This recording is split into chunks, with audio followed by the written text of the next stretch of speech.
Alright. Should be a good enough time.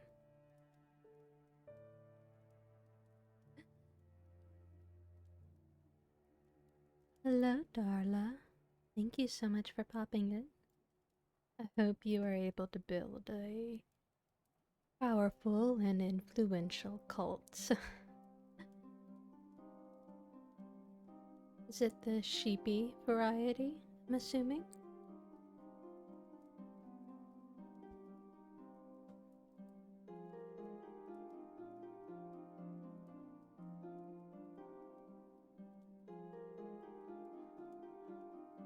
Now, how is everyone doing today? Thank you so much for joining me. Bats only, bats worshipping and protecting endangered species of bats. Well, that is a very noble cult to make. Oh, just noticed something that there last time.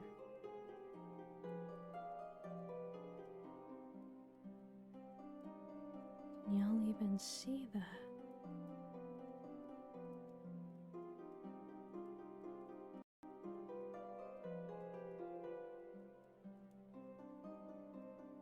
Oh.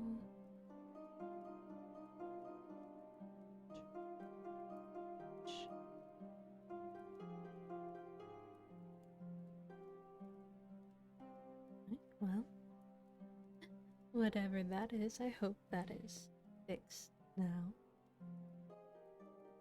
And how is everything sounding today? I'm trying a little bit of a different music to go with our final stories over the leprechauns and their, I suppose one could say, cousins.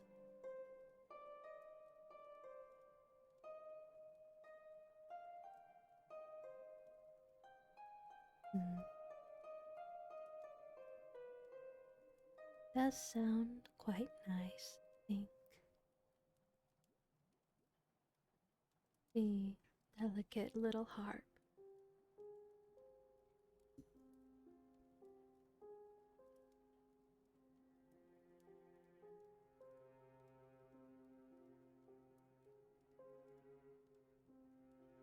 But without much further ado, we will continue on to our last three stories, if I remember correctly, for today.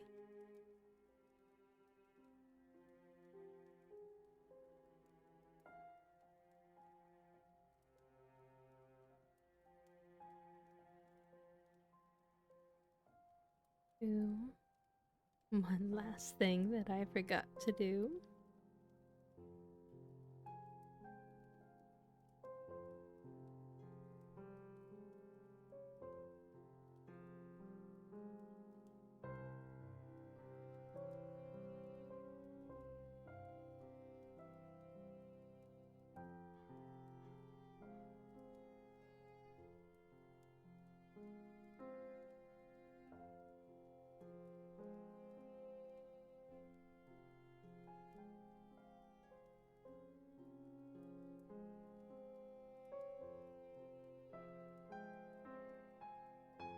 Okay, I do believe we are now ready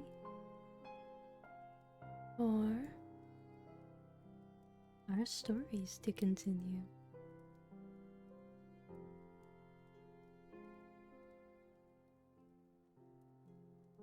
It's been quite nice, but after this, our story through the myths and legends of Ireland will be almost halfway finished, which is quite astounding to think of, don't you think?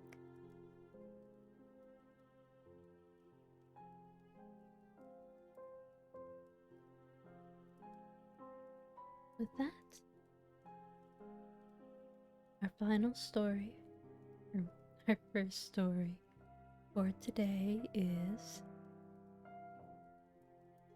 The Lucky Guess, attributed to T. Crofton Crocker, as was a good majority of the stories within this segment.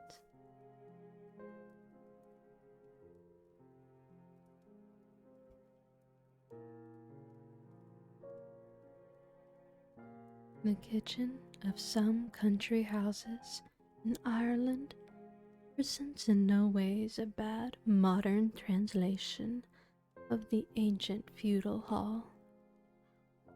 Traces of clanship still linger round its hearth in the numerous dependents on the master's bounty.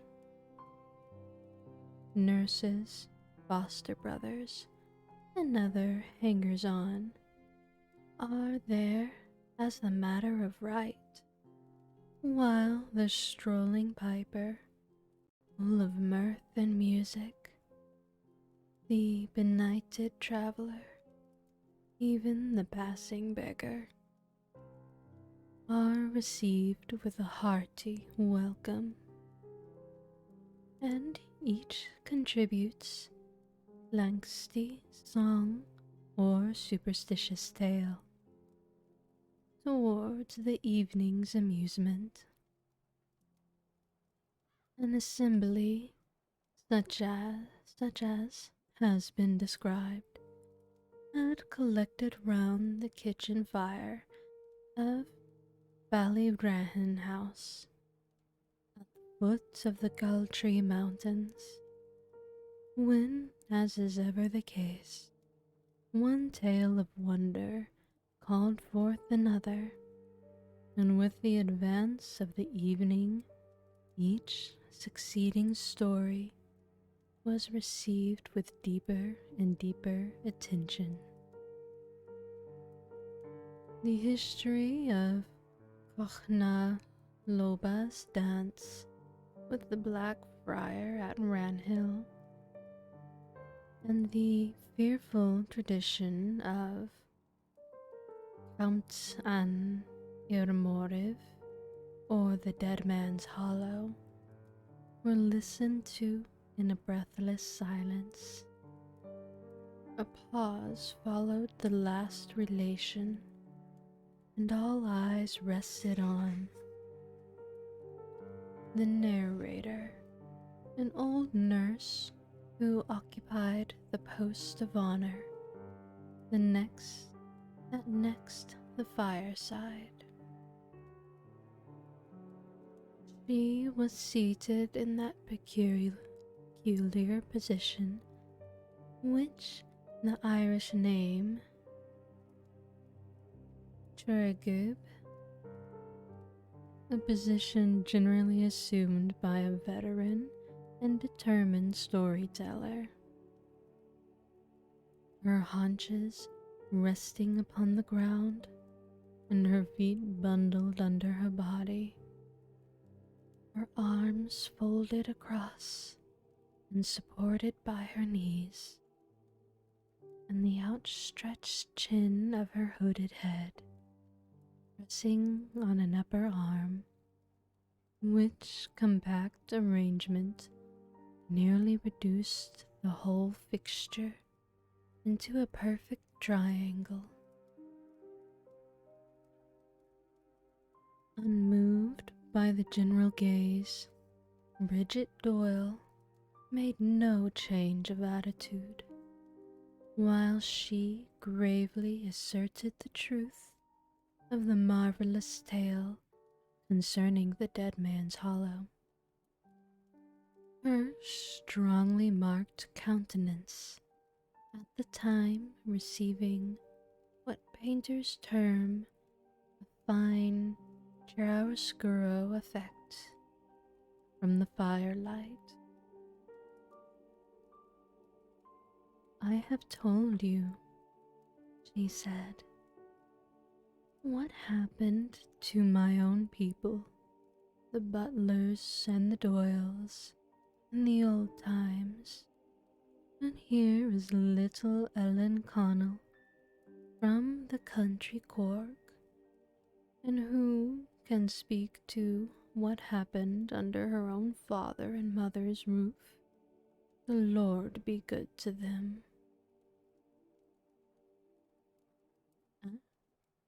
"Hello, call me, and I see that there is a redeem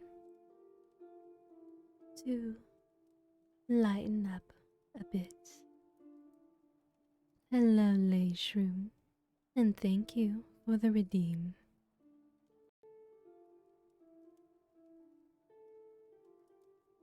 Once again, my dears, please let me know if the audio is to your taste.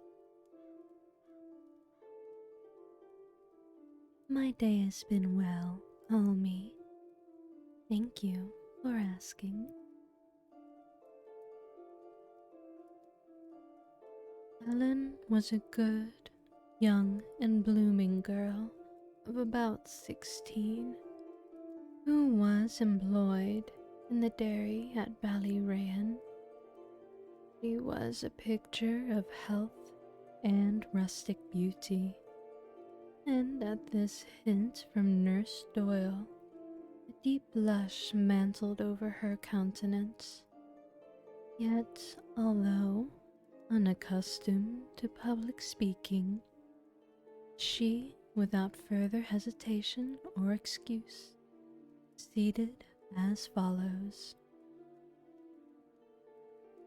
It was one May Eve, about 13 years ago, and that is, as everybody knows, the airiest day in all the 12 months. "It is the day above all other," said Ellen, her large dark eyes cast down to the ground and drawing a deep sigh. "When the young boys and the young girls go looking after Drulheen to learn from it rightly the name of their sweethearts."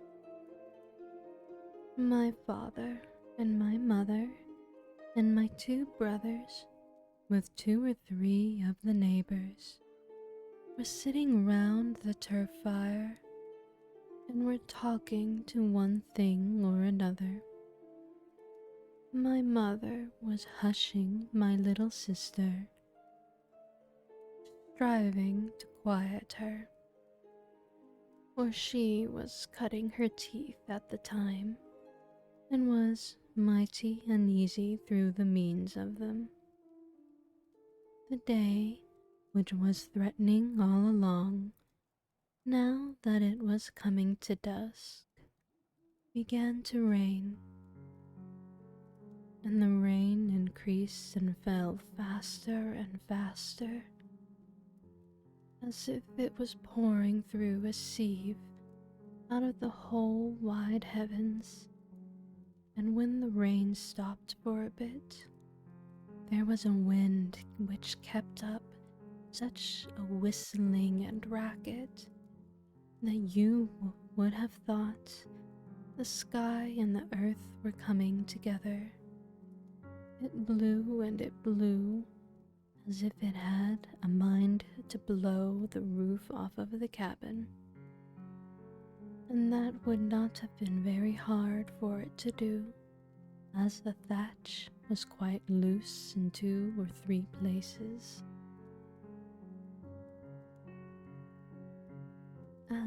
Yes, call me.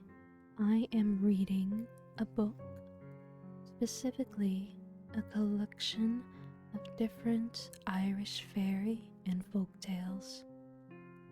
Within this section, it is specifically about the leprechauns, Claricone, and the Fadarig of the Fae.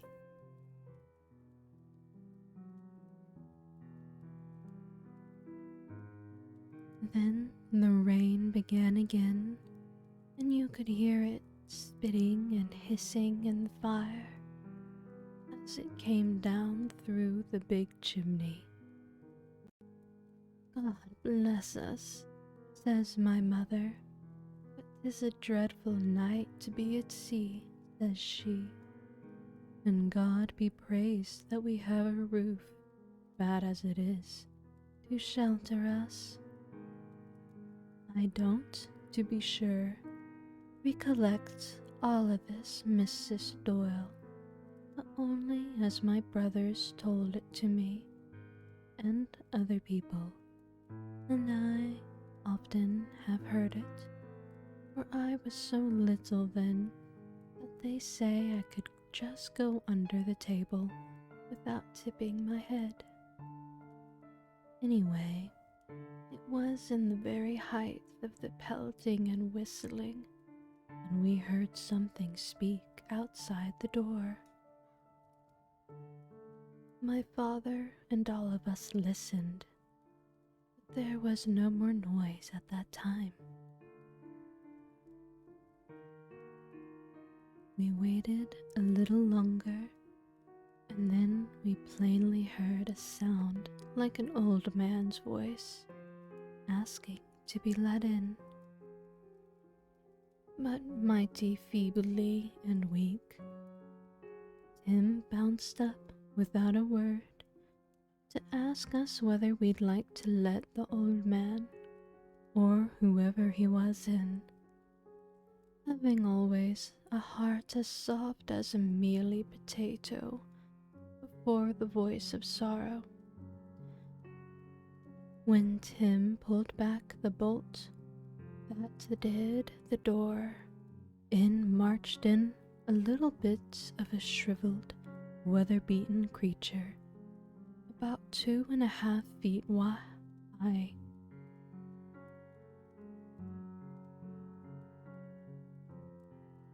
We were all watching to see who'd come in, for there was a wall between us and the door.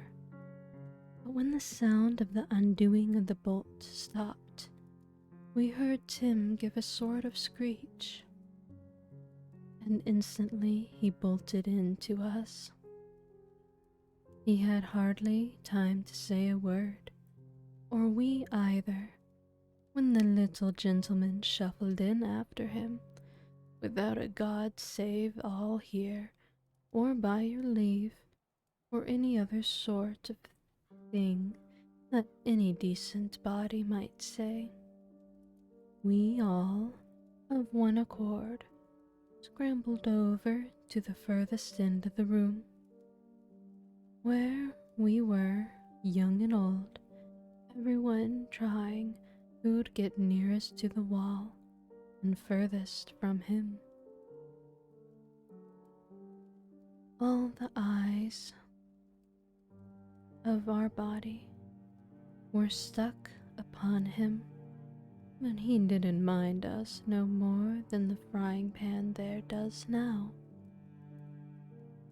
He walked over to the fire and, squatting himself down like a frog, took the pipe that my father dropped from his mouth in a hurry, put it into his own, and then began to smoke so heartily that he soon filled the room of it. We had plenty of time to observe him, and my brothers say that he wore a sugar loaf hat that was as red as blood, and he had a face as yellow as a kite's claw, and as long as the day and tomorrow put together, with a mouth all screwed and puckered up like a washerwoman's hand, little blue eyes, and rather a highish nose. His hair was quite grey and lengthy, appearing under his hat and flowing over the cape of a long scarlet cloak which almost trailed the ground behind him, and the ends of which he took up and planked on his knees to dry as he sat facing the fire. He had smart corduroy breeches and woolen stockings drawn up over the knees so as to hide the knee buckles if he had the pride to have them. But at any rate, if he hadn't them in his knees, he had them in his shoes. Out before his spindle legs. When we came to ourselves a little, we thought to escape from the room, but no one would go first, nor no one would stay last. So we huddled ourselves together and made a dart out of the room. My little gentleman never minded anything of the scrambling, nor hardly stirred himself, sitting quite at his ease before the fire. The neighbors, the very instant minute they got to the door, although it still continued pelting rain, cut gutter as if Oliver Cromwell himself was at their heels. And no blame to them for that, anyhow. Didn't expect a mention of that gentleman within this story. It was my father and mother and my brothers and myself, little hop of my thumb midge as I was then, that were left to see what would come out of this strange visit. So we all went quietly to the bed, scarcely daring to throw an eye at him as we passed the door. Never a wink of sleep could they sleep that livelong night, though, to be sure, I slept like a top, not knowing any better, while they were talking and thinking of the little man. When they got up in the morning, everything was as quiet and as tidy as about the place, as if nothing had happened. For all that the chairs and stools were tumbled here and there and everywhere when we saw the lad enter. Now, indeed, I forget whether he came next night or not, but anyway, that was the first time we ever laid eyes upon him. This I know for certain, that about a month after that, he came regularly every night and used to give us a signal to be on the move, for 'twas plain he did not like to be observed.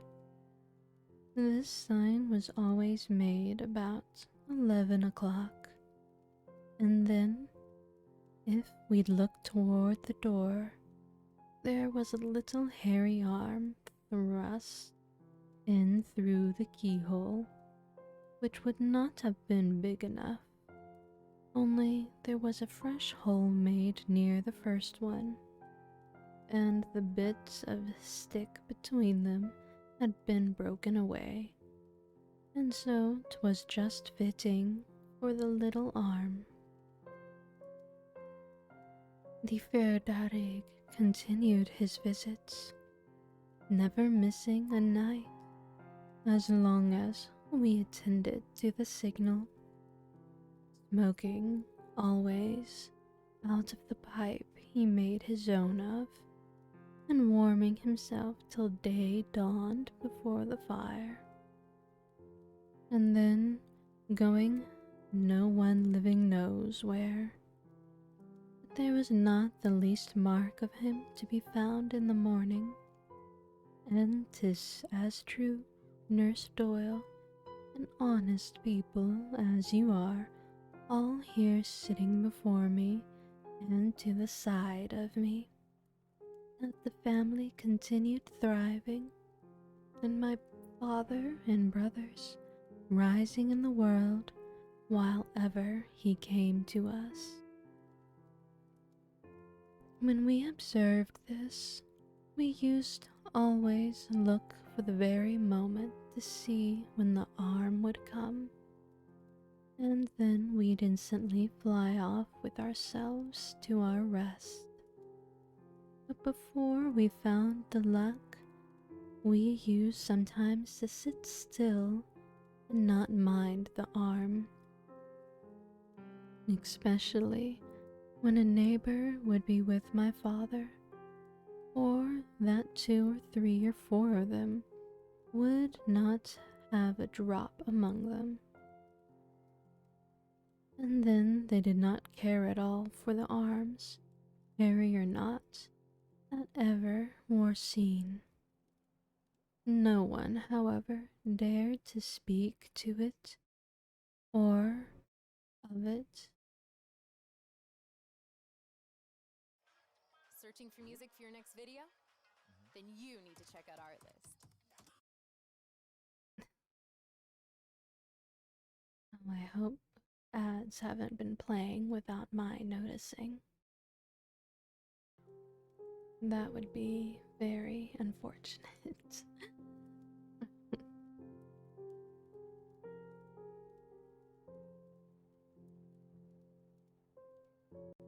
Now, where was I? If you can excuse the potential YouTube ads playing from my background music. No one, however, dared to speak to it or of it insolently, except indeed one night that Davy Keane, but he was drunk, walked over and hit it a rap on the back of the wrist. The little hand was snatched off like lightning, but everyone knows that Davy did not live a month after this happened, though he was only about 10 days sick. The like of such tricks are ticklish things to do. Hydration break.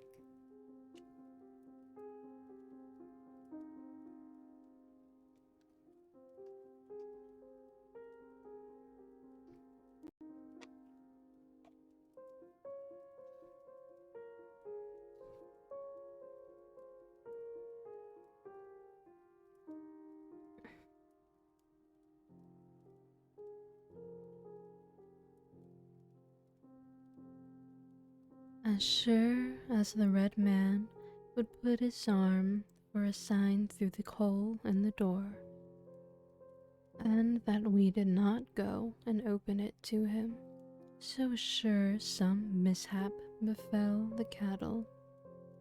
The cows were Elfstone door overlooked, or something or another went wrong with them. One night my brother Dan refused to go at the signal, and the next day, as he was cutting turf in Crognad Brimna Brog, within 1.5 miles of the house, a stone was thrown at him, which broke fairly and with force into 2 halves. Now, if that had happened to hit him, he'd be at this hour as dead as my great-grandfather. It came whack slap against the spade he had in his hand, and split at once into 2 pieces. He took them up and fitted them together, and they made a perfect heart. Some way or the other, he lost it since, but he still has the one which was shot at the spotted milk cow before the little man came near us. Many and many a time I saw the same. 'Tis just the shape of the ace of hearts on the cards, only it is a dark red color and polished up like the grate that is in the grand parlor within. When this did not kill the cow on the spot, she swelled up, but if you took and put the elfstone under her udder and milked her upon it to the last stroking, and then made her drink the milk, it would cure her, and she would thrive with you ever after. But, as I said, we were getting on well enough, as long as we minded the door and watched for the hairy arm, which we did sharp enough when we found it was bringing luck to us. And we were now glad to see the little red gentleman, and as ready to open the door to him as we used to dread his first coming and to be frightened of him. But at long last we throve so well that the landlord, God forgave him, took notice of us and envied us, and asked my father how he came by the penny he had, and wanted him to take more ground at a rack rent that was more than any Christian ought to pay to another, seeing there was no making it. When my father, and small blame to him, refused to lease the ground, he turned us off the bit of land we had, and out of the home and all, and left us in the wide and wicked world, where my father, for he was a soft, innocent man, was not up to the roguery and the trickery that was practiced upon him. He was taken this way by one and that way by another, and he treating them as that were working his downfall. And he used to take bite and supper with them, and they with him, free enough as long as the money lasted. But when that was gone, and he had not as much ground that he could call his own as would sod a lark, they soon grabbed him off. The landlord died not long after, and he now knows whether he acted in right or wrong in taking the house from over our heads. It is a bad thing for the heart to be cast down, so we took another cabin and looked out with great desire for the Feudarig to come to us. But 10 o'clock came, and no harm, although we cut a hole in the door, just the model of the other. 11 o'clock, 12 o'clock, no, not a sign of him, and every night we watched, but all would not do. We then traveled to the other house, and we rooted up the hearth, for the landlord asked so great a rent from it that the poor people that no one could take of it. And we carried away the very door off the hinges, and we brought everything with us that we thought the little man was in any respect partial to. But he did not come, and we never saw him again. My father and my mother and my young sister are since dead, and my 2 brothers, who could tell all about this better than myself, are both of them gone out with Ingram in his last voyage to the Cape of Good Hope, leaving me behind without kith or kin. Here young Ellen's voice became choked with sorrow, and bursting into tears, she hid her face in her apron.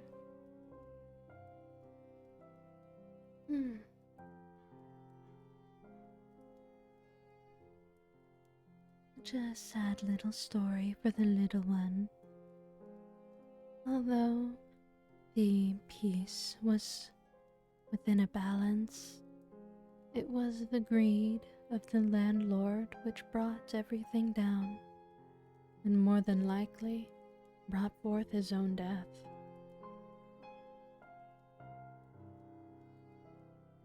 It is not good to be jealous, or worse yet, envious of what others have that you do not.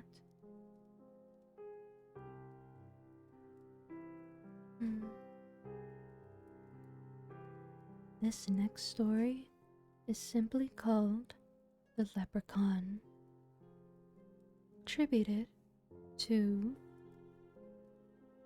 D.R. McAnally Jr.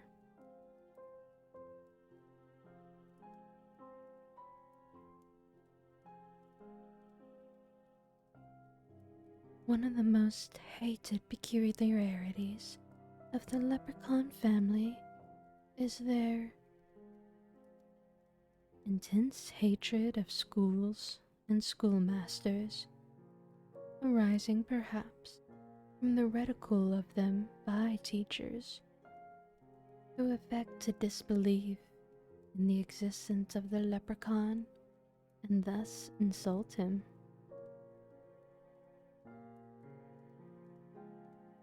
Hydration break.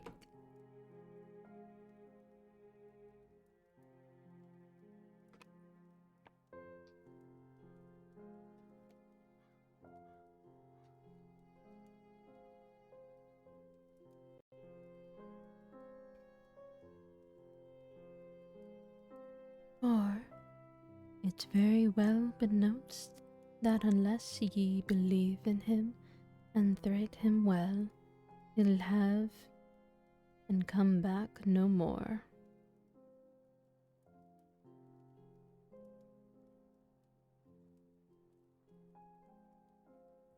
He'll leave and come back no more. That sentence was written in a very distinctly accented way.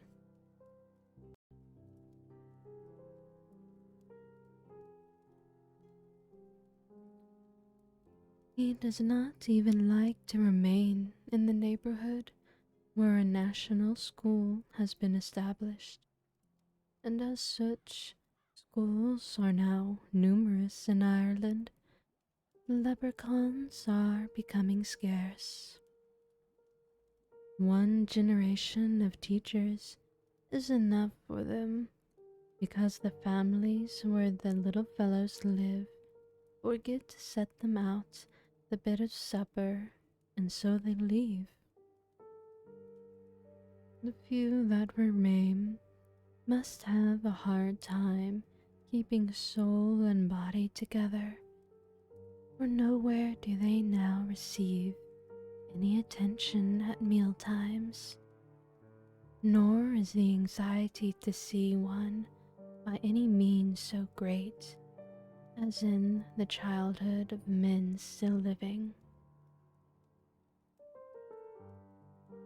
Then to catch a leprechaun was certain fortune for him who had the wit to hold the mischief maker captive until demands for wealth were complied with. Mind ye, that a Kerry peasant, the only time you can catch a little vagabond is when he's sitting down, and he never sits down except with his brogues want mending. He runs about so much that he wears them out, and when he feels his feet on the ground, down he sets under a hedge, or behind a wall, or in the grass. He takes them off and mends them. Then come you by, as quiet as a cat, and see him there, that you can easily buy his red coat, and you come up on him, catch him in your arms. Once again, my dears, this is written in a very accented manner, so it's taking me a moment to properly read what is being said.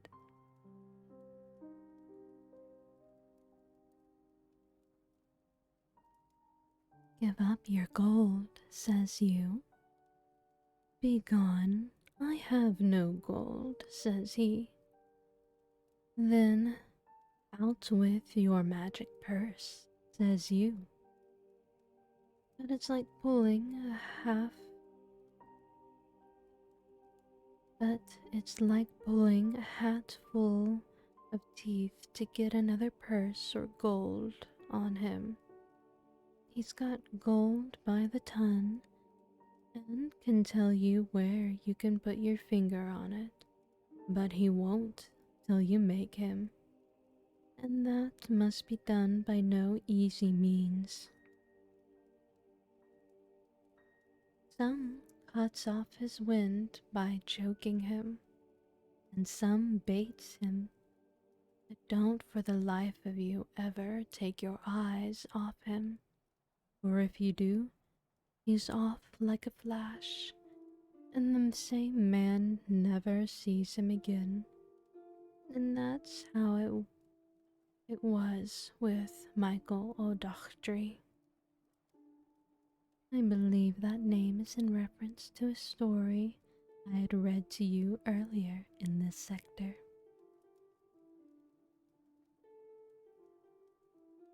He was after looking for one a year, for he wanted wanted to get married and he hadn't any money, so he thought the easiest way was to catch a leprechaun. So he was looking and watching, and the fellows making fun of him all the time. One night he was coming back for a day from the wake he'd been at, and on the way home he laid under the hedge and slept a while, then rose and walked on.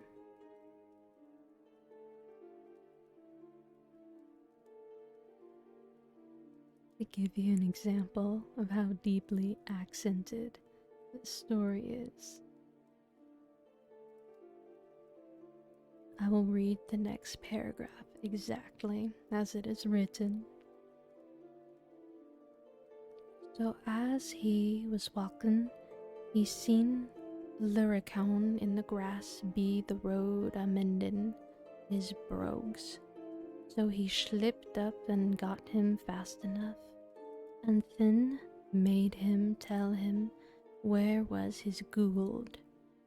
Luricone took him to nigh the place in the Braco Hills, and was gone for to show him, when all at once Mike heard the most opprobrious screech over the head and him that old made the hairs of ye stand up like a mad kite's tail. As I said before, written with a deeply accented way.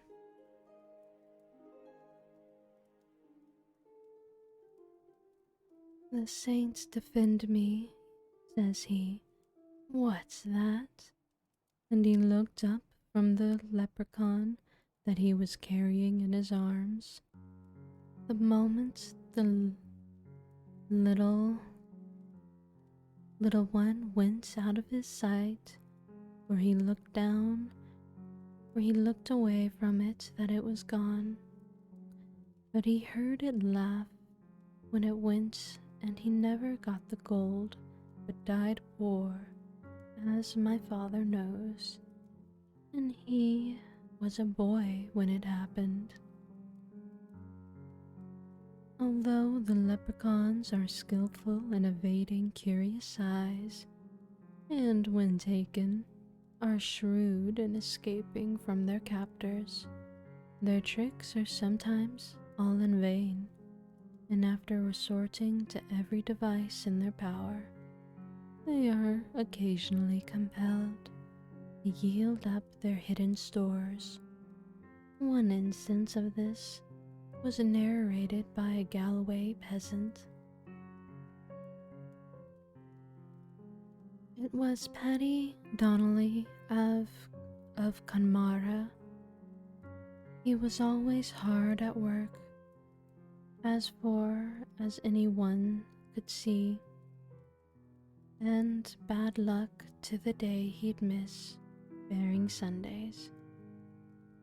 When all would go to the fair, sort of he'd fear to go near it. No more did a drop of drink cross his lips. When they had asked him why he didn't take the drink, he'd laugh and tell them that his field was distraction enough for him. And by, when he got rich, they knew that when they were fair or wakes or shepherds, it was looking for a leprechaun he was, and not working. And he got one too, for how else could he get rich at all? And so it must have been, in spite of the denials of Paddy Donnelly, though, to do him justice, he stoutly affirmed that his small property was acquired by industry, economy, and temperance. But according to the opinions of his neighbors, bad Scran to him was as greedy as a pig he was, for he knew where the gold was, and he wanted it all for himself, and so he lied about it like the leprechauns. That's known to be the biggest liars in the world.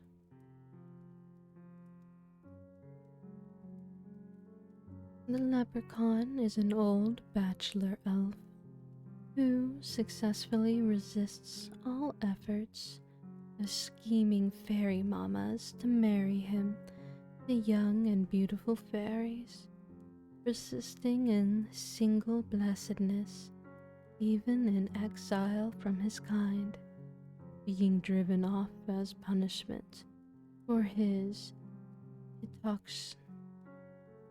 heterodoxy on matrimonial subjects. This is one explanation of the fact that leprechauns are always seen alone, though other authorities make the leprechaun solitary by preference.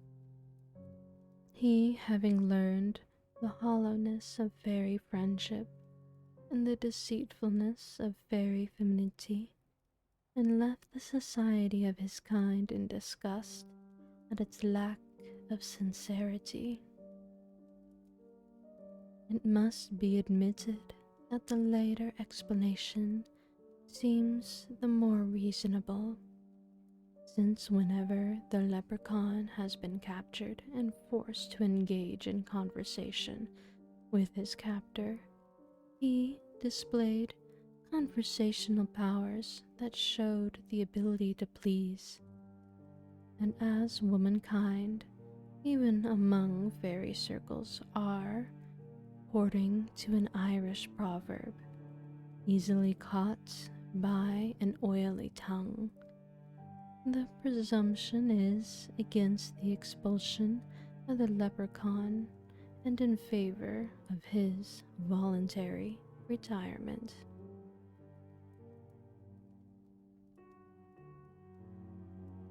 However this may be, one thing is certain to the minds of all wise women and fairy men, that he is the trickiest little devil that ever wore a baroque, whereof abundant proof is given. There it was him O'Donovan of Kerry, who captured a leprechaun and forced him to disclose the spot where the pot of gold was concealed. Tim was going to make the little rogue dip up the money for him, but the leprechaun, advancing the plea that he had no spade, released him, marking the spot by driving a stick into the ground and placing his hat on it. Returning the next morning with a spade, the spot pointed out by the little deceiver being in the center of the large bog, he found, to his unutterable disgust, that the leprechaun was too smart for him, for in every direction innumerable sticks rose out of the bog, each bearing aloft an old hat, so closely resembling his own that poor Tim, after long search, was forced to admit himself baffled and to give up the gold that, on the evening before, had been fairly within his grasp, if he'd only had the brains in his skull to make the leprechaun dig it for him, spade or no spade. Even when caught, therefore, the captor must outwit the captive, and the wily little rascal, having 1,000 devices, generally gets away without giving up a penny, and sometimes succeeds in bringing the eager fortune hunter to a grief, a notable instance of which is the case of Dennis O'Brien of Tipperary, as narrated by an old woman of Crusheen. Hello, Armored Horns. Thank you for coming in.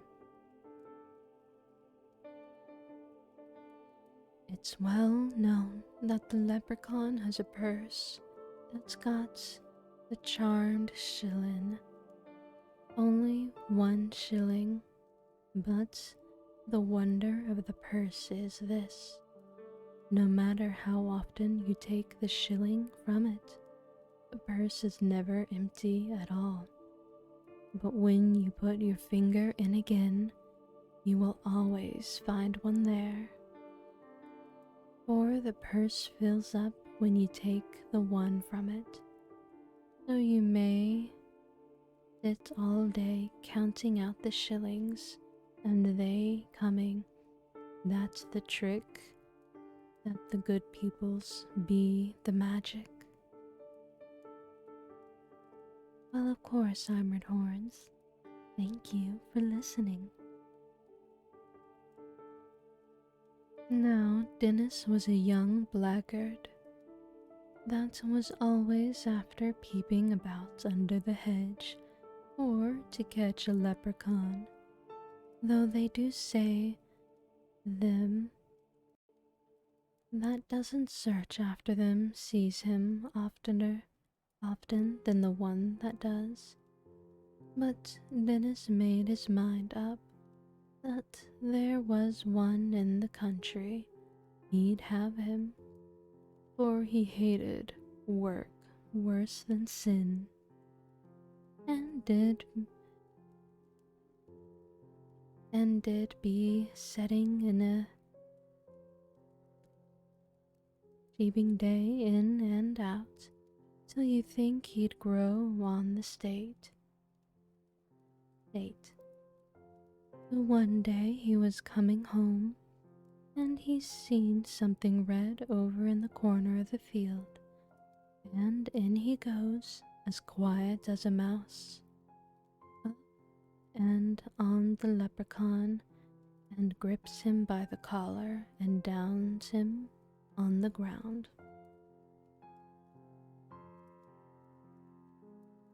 "Ah, now, you ugly little vagabond," says he, "I've got you at last.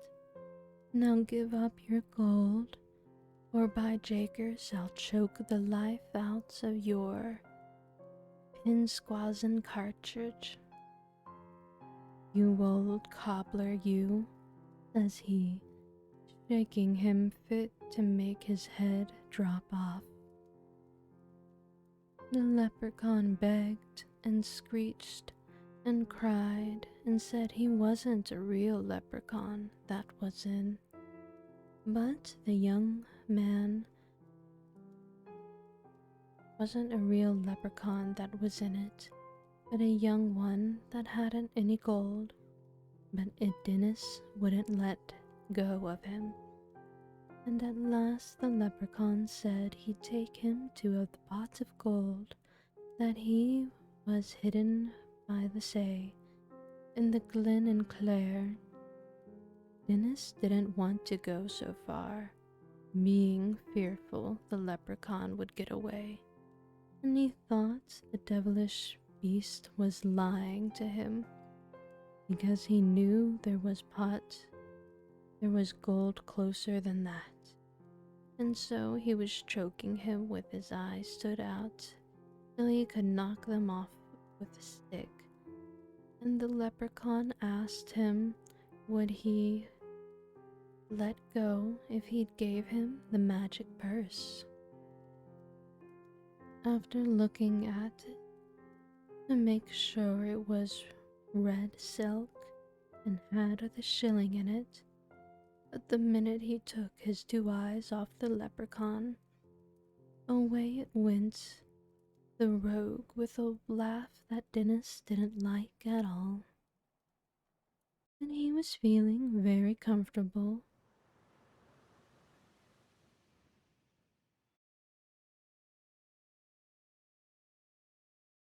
But he was feeling very comfortable.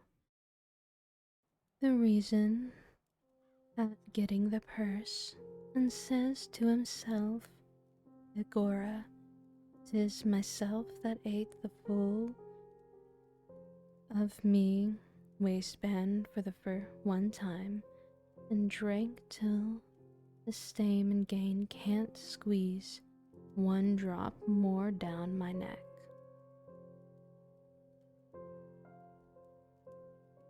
Says he, and off he goes like a quarter horse, for Mrs. Clooney's shebeen. That's where he used for to go.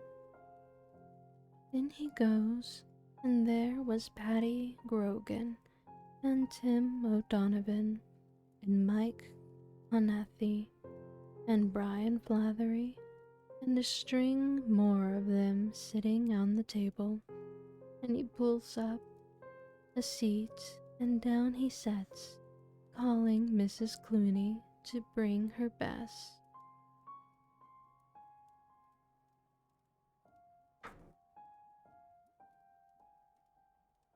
I'm trying really hard with this heavily accented writing of this story.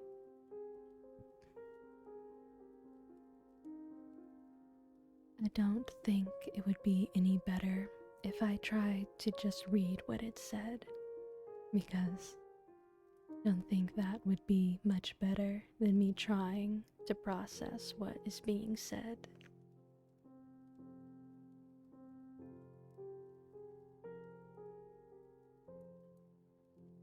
Where's your money? She says to him, for he didn't used to have none barring a 2pence or so. Do you have no fear, says he, for the money? Says he, you penny-scraping old skeleton. This was the ways, and a shot at her, for it was the size of the load of hay she was, and weighed a ton. Do bring your best, says he. I'm a gentleman of fortune. Bad luck to the job I work, I'll do till the life leaves me. Come, gentlemen, drink at my expense. And so they did, more than once, and after 4 or 5 guns apiece, Dennis ordered dinner for them all. Mrs. Clooney told him sure the bit or soup more would cress the leap. Told him sure before any soup could cross the lips of him till he paid what he had. So out he pulls the magic purse for to pay, and shows it to them, and told them what it was and where he got it. And was it the leprechaun give to you, they say. It was, says Dennis, and the virtue of this purse is this: if you take shillings out of it, be it the handful all day long, they'll be coming in a string like whiskey out of a jug, he says, pulling out one. And then, my jewel, he put it in his fingers after another, but it wasn't there, for the leprechaun made a fool of him and insisted on giving him the right purse. But him but one just like it, so as unless you look close, you couldn't make out the difference between them. But the face on Dennis was a holy show when he saw that the leprechaun had done him, and he was only 1.5 shillings a crown and drink down the troughs of him.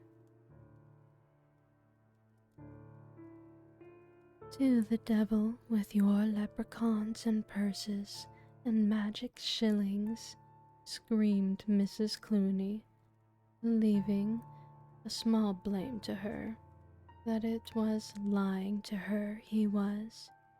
You're a thief, so you are, drinking up my drink with a lie on your lips about the purse, and insulting me into a bargain, says she, thinking how he called her a skeleton and her a load for a wagon. Your impudence baits old Nick, so it does, says she. So she up and hits him powerfully over the crack of the head with a bottle, and the other fellows, thinking sure that it was a lie he was telling them, and he leaving them to pay for the drink he had, got on him and belted him out of the face till it was nigh unto dead he was. Then the constable comes along, and hearing the fullabaloo they did making, comes in. Tather on, Agers, he says, leave off.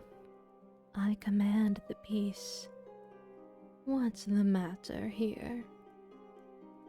So they told him, and he conveyed that Dennis stole the purse and took him by the collar. Leave me, says Dennis. Sure, what's the harm of getting the purse of a leprechaun? None at all, says the policeman. And have you proof? The leprechauns and made him testify he gave it to you, and then he haven't been burgled and scarvented another man's money, says he. But Dennis couldn't do it, so the constable tumbled him into the jail.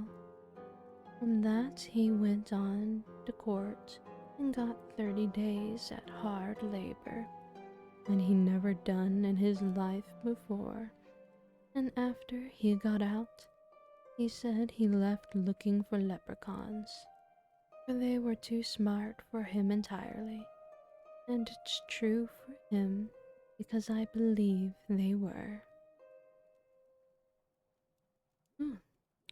That one was a little difficult to get through with the heavy way that the accent was spelt into the story.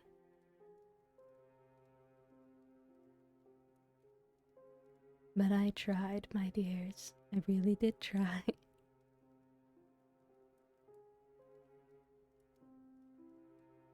But our last story is a small one, and it is called The Kildar Lurricane. Ah, armored horns. Did you perhaps catch the part where I actually read what the story was spelling? Here's an example.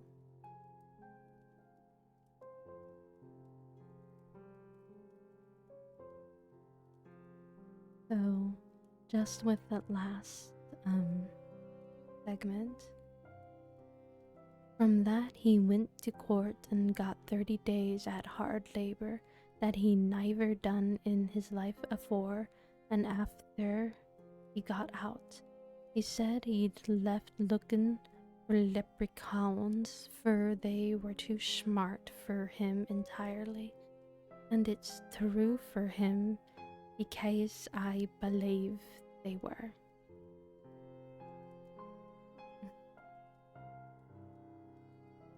Or another part, so they told him, and he conceived that Dinesh stole the purse and took him be the collar. So that was how the story was technically written. So it took me a moment longer to process it the best that I could.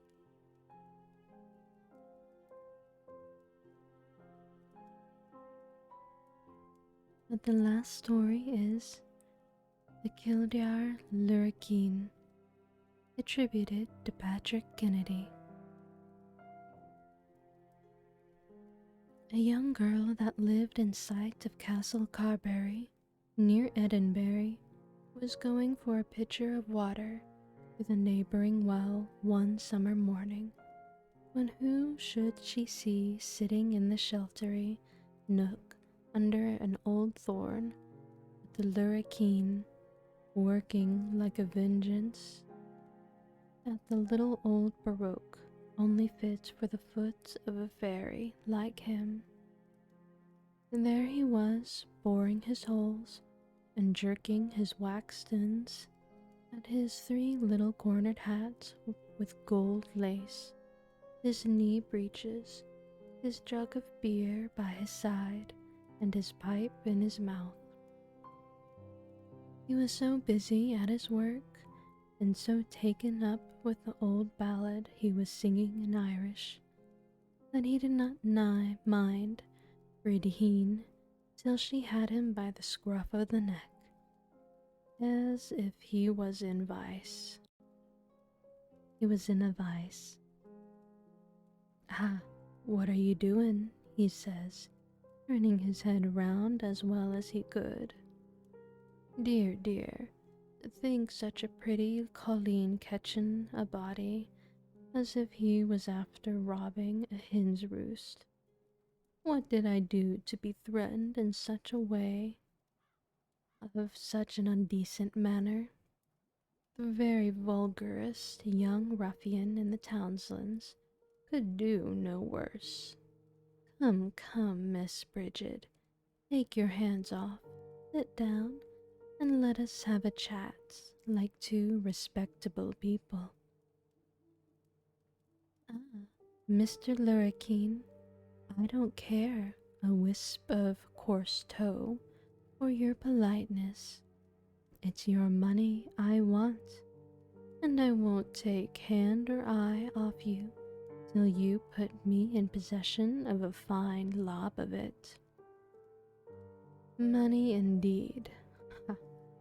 And where would a poor cobbler like me get it?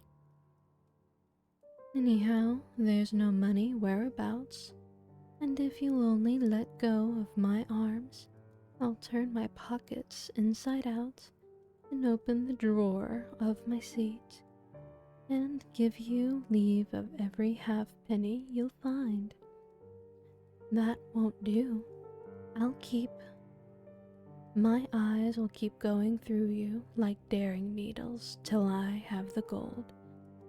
Begone, if you don't make haste, I'll carry you, head and pluck, into the village, and there you'll have 30 pairs of eyes on you instead of 1. Well, well, was ever a poor cobbler so circumvented? And if it was an ignorant, ugly boatswain that had done it, I would not wonder. But a decent, comely girl that can read her poor man's manual at the chapel, and you may throw your compliments on the stream there. They won't do for me, I tell you. The gold, the gold, the gold. Don't take up my time with your blarney." Well, If there's any to be got, it's under the old castle it is. We must have a walk for it. Just put me down and we'll get on. Put you down indeed. I know a trick worth two of that. I'll carry you. Well, how suspicious we are. Do you see the castle from this? Bridget was about to be turning her eyes from the little man to where she knew the castle stood, but she caught herself in time. They went up the little hillside, and the lurricane was quite reconciled, and laughed and joked. But just as they got to the brow, he looked up and over the ditch, gave a great screech, and shouted just as if the bugle horn was blown at her ears. Oh, murder! Castle Carberry is afire. Poor Biddy gave a great start and looked up toward the castle. The same moment she missed the way to the lurricane, and when her eyes fell where he was a moment before, there was no more sign of him than if everything that passed was a dream.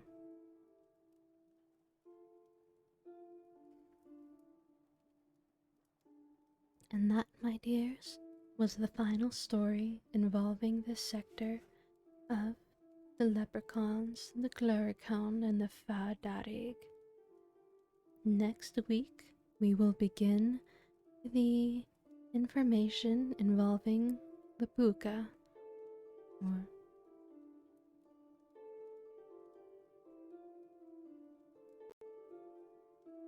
but until then, I'm afraid that this must be it for today. I thank you all so much for joining me today. You could be anywhere in the world, but you have decided to join me for our little times of reading. Thank you. It truly means the world to me. But I do hope you all have a wonderful rest of your days. And until we next meet, my dears, I must bid you adieu. And ta-ta! Rest well, my dears. Oh, and while I remember, if you are watching this on YouTube, please feel free to leave a like, subscribe, and leave a comment if you so desire. It truly means the world to me, and I love to hear your thoughts and opinions of the different little stories that I've read for you today. But until then, goodbye.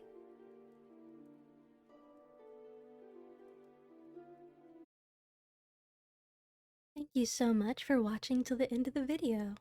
If you enjoyed what you saw here today, please feel free to like, subscribe, hit that notification bell, and if you wish, leave a comment down below.